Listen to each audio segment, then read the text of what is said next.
ఇంటి నిండా అల్లకుల్లాలంగా పరిగెడతా ఉన్నాయి.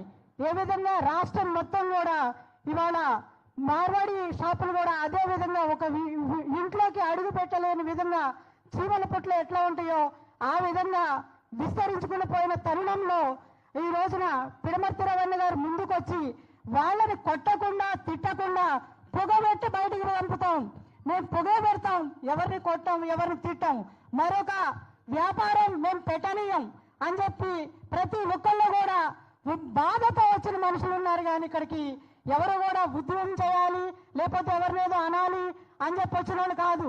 ఎందుకంటే షాపుల్లో కానీ మార్వాడి షాపులు అన్నింటిలో ఎక్కువైపోయినాయి. గతంలో కూడా మేము ప్రెస్ క్లబ్లో చెప్పినాము. వాళ్ళు పెట్టే విచిత్రమైన బాధలు ఈ రోజున శ్యాము గారితో మాట్లాడిన విధానం, అదేవిధంగా మన పృథ్వీరాజ్ అన్న గారిని అరెస్ట్ చేసిన విధానం, ఒక్కరిని అరెస్ట్ చేస్తే 100 మంది పుట్టుకొస్తారు, ఒక గొంతు నాపితే 1000 గొంతులు పాడుతాయి.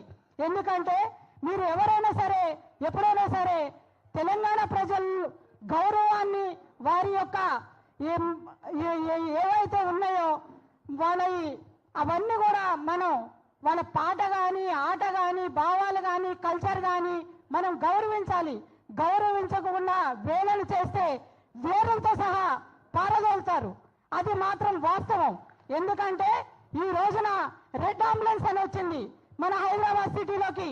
ఆ రెడ్ అంబులెన్స్ మనకి చాలా వరకు దారుణమైన ఒక దందా అనమాట. అది ఎట్లాంటిదంటే గంజాయి డ్రగ్స్ కంటే మోసమైన దందా.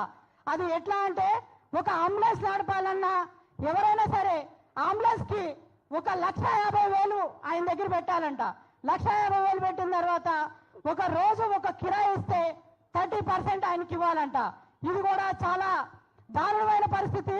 ఎందుకంటే ఉద్యోగాలు లేవన్నా ఉద్యోగాలు లేక ఇక్కడ తెలంగాణ ప్రజలందరూ కూడా ఉద్యోగాలు ఇస్తాయని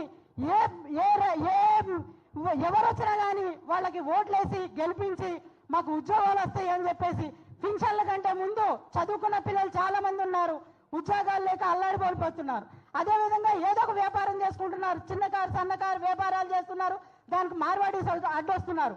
ఇవాళ అంబులెన్స్ తీసుకుని వస్తే వాళ్ళల్లో ఒక 10,000 కుటుంబాలు ఉన్నాయి అంబులెన్స్ నడుపుకునేవి, అవి కూడా వాళ్ళు కూడా అడ్డొస్తున్నారు.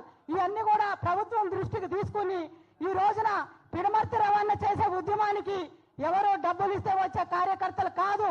ఎందుకంటే వాళ్ళ బాధలు చెప్పుకొని వాళ్ళకి న్యాయం జరుగుతుందని ఇవాళ వచ్చిన ఉద్యమకారులందరూ కూడా మన సీనియర్ అన్నలు ఇట్లాంటి వాళ్ళు చాలా మంది ఉన్నారు. వీళ్ళందరూ కూడా ఎందుకు వచ్చారంటే అన్యాయం జరుగుతుంది, అక్రమాలు జరుగుతున్నాయి, మన మీద కొట్టడానికి వస్తున్నారు, మన సొమ్ము మొత్తం దోపిడీ చేసుకుంటున్నారని చెప్పి ఒక మనోభావాలు దెబ్బతిని ఇక్కడ కూర్చోవడానికి రావడం జరిగింది. ఈ చలో ఏదైతే బచావ్ మూవ్మెంట్ తీసుకున్నారో మార్వాడి వాళ్ళందరూ కూడా చిన్న పిల్లలతో సహా పెద్దవాళ్ళ నుంచి చిన్న పిల్లలతో సహా మీ వెనకాల ఉంటారన్నా.